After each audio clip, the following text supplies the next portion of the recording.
Census records are one of the first places that we can find information about additional members of the family and at least the initial approximations of birth information.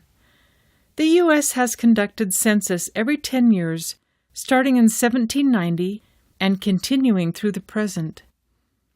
Information covers everyone living in the U.S. and its territories, although not everyone can be easily found.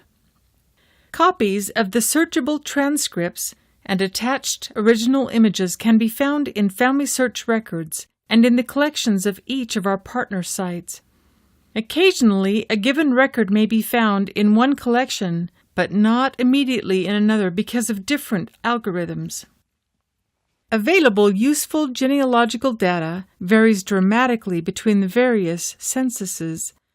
The following is provided as a guide as to what can be found in each.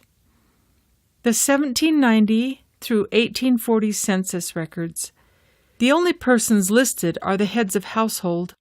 All other persons in the household are counted only by age group, gender, and race, with increasing details of these as time progresses. The 1850 through the 1870 census records.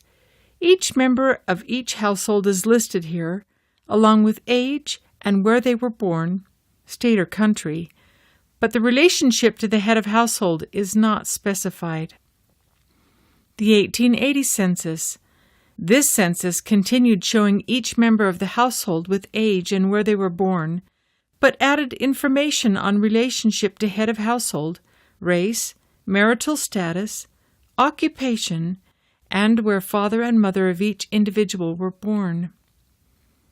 The 1890 census. This census was lost in a warehouse fire in St. Louis. The only elements salvaged were a small portion of an annex on Civil War veterans and a fragment from the state of New Jersey. The 1900 census. This census adds to the base of the 1880 census address information, month and year of birth, indicators of which marriage if there have been multiple marriages, how many children the woman has had, and how many of those are still living, year of immigration to the U.S., and whether naturalized. There are also varying versions of the census form which include either age when first married, years married, or years in this marriage. Check the header to see which version this census form is. 1910 census.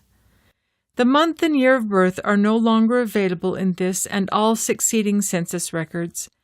Instead, they revert back to approximate age at the time of the census. All other critical information seems to be roughly the same. 1920 and 1930 census records. The date on the length of time married and the number of children for the women have been removed for these census records as well as all succeeding census records. Most of the other information remains the same, although the format changes. 1940 census. This census adds where the individual was living in 1935, but drops the data on where the parents were born and any immigration data. The person reporting the information for each family is indicated by a letter X with a circle around it. Additional detailed information is provided at the bottom of the page about two persons who were randomly selected from those on the page. 1950 census to present. By law, the personal information of persons in the census records cannot be released until 72 years after the census. Thus, the 1950 census data will be released in 2022 and be made available as soon as the indexing can be completed, probably by late summer.